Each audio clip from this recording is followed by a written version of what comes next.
aylap mening başım. Şol güzelden başka yok endi men işim. Kapkaraca gözü, baldan şirin sözü, meni aşık eden şunun aydak yüzü.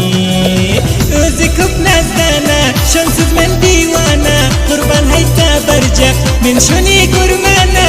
Şol mening nefesim, men arzu hevesim, şol diye vuruyor dil, gelip tir göresim.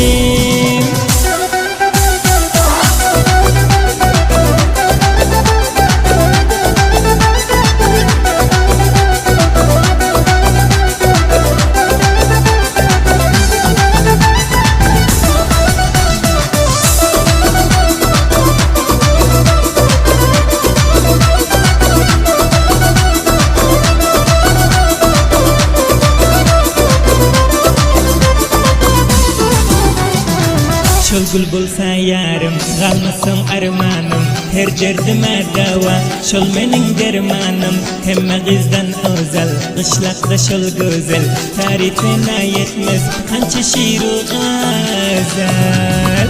Özü köp nazdana, şonsuz men divana, kurban hayta barcak, men şuni gurmana.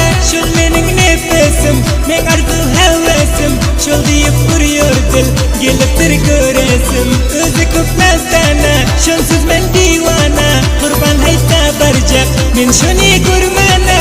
Şol mening nefesim, men arzu hevesim, şol deyip vuruyor dil, gelip tir göresim.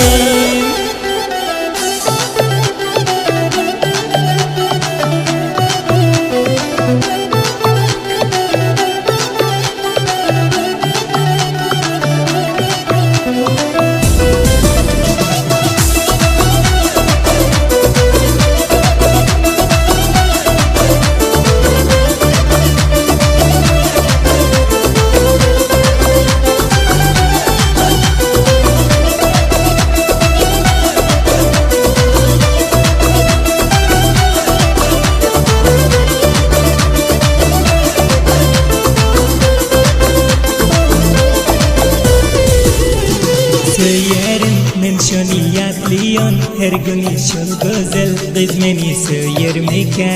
Men şona yar desem işkina, zar desem şol manga yar diyermika. Mena aşık buldum senin gül yüzüne, taqatım yok mening eyliyon nazine.